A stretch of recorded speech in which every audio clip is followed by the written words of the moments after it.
دیکھتی آنکھوں اور مسکراتے لبوں کو میرا خلوص بھرا سلام۔ اس کائنات میں موجود آدھے حسن کے مالک یوسف علیہ السلام کی روح کب قبض کی گئی؟ یوسف علیہ السلام کی وفات کے بعد مصری اور اسرائیلیوں کے درمیان کس بات پر اختلاف ہو گیا؟ آپ علیہ السلام کو دنیا کے سب سے بڑے دریا کے نیچے کیوں دفن کیا گیا؟ اور یہودی آج اس تابوت کی کھوج میں کیوں لگے ہیں؟ اللہ تعالیٰ نے حضرت محمد صلی اللہ علیہ وآلہ وسلم کے آدھے حسن کا حصہ یوسف علیہ السلام کو دیا تھا۔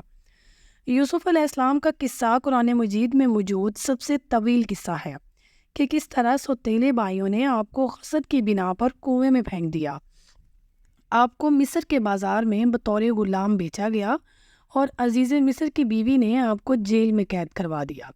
لیکن ان تمام مصائب و مشکلات کے باوجود حضرت یوسف علیہ السلام ایک دن مصر کے طاقتور حکمران کے عہدے تک پہنچ گئے۔ جب یوسف علیہ السلام عزیز مصر کے عہدے پر فائز ہوئے تو اللہ تعالیٰ نے ایک مدت کے بعد ان کو ان کے والد سے بھی ملوا دیا۔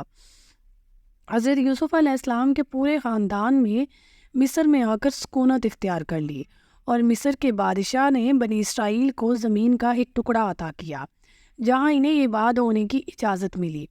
آہستہ آہستہ مصر میں بنی اسرائیل بہت طاقتور ہو گئے۔ حکومتی عہدوں سے لے کر تجارت میں بھی اسرائیلیوں کے ساتھ حصہ لینا شروع کر دیا۔ جب حضرت یوسف علیہ السلام 100 برس اور حضرت یعقوب علیہ السلام 147 برس کے ہوئے تو اللہ تعالیٰ کا حکم ہوا کہ حضرت یعقوب علیہ السلام کی روح قبض کر لی جائے۔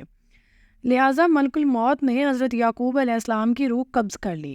جب حضرت یوسف علیہ السلام کو باپ کی وفات کی خبر ملی تو انہوں نے اپنے سر سے تاج اتار کر پھینک دیا اور بے چینی کے عالم میں دوڑتے ہوئے اپنے والد کے جنازے پر پہنچے اور روتے ہوئے آسمان کی جانب دیکھا۔ یکایک آسمان کے دروازے کھل گئے اور انبیاء کی روحیں اور فرشتے حضرت یعقوب علیہ السلام کے جنازے کی طرف آئے۔ انہوں نے حضرت یعقوب علیہ السلام کے جنازے کو نور سے غسل دیا اور انہیں بیت المقدس میں دفن کیا۔ جنازے کی نماز ادا کرنے کے بعد آپ واپس اپنے دربار میں آئے۔ آپ غموں سے چور تھے۔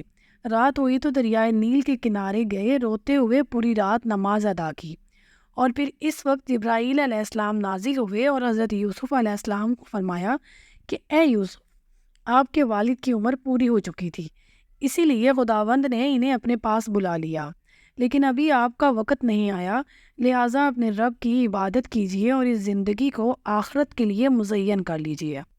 یوسف علیہ السلام نے والد کی وفات کے بعد نہ کبھی سر پر تاج رکھا، نہ کبھی مسکرائے، اور ہر رات دریائے نیل کے کنارے جا کر خدا سے مناجات کرتے، اور اسی طرح 20 سال گزر گئے۔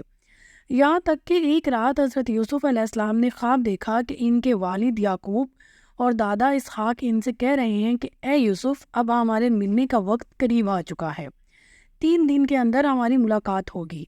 پس تیسرے دن ملک الموت آئے اور کہا کہ اے یوسف، آپ کی مدت ختم ہو چکی ہے اور آپ کے آباء و اجداد آپ کے منتظر ہیں۔ یوسف علیہ السلام نے سر تسلیم ہم کیا، لہٰذا ملک الموت نے ان کی روح قبض کر لی، اور اسی وقت بنی اسرائیل میں واویلا مچ گیا۔ یوسف علیہ السلام کی وفات کے بعد جنازے کو اٹھایا گیا تو ہر جانب سے آہو فگا کی آوازیں بلند ہونے لگی۔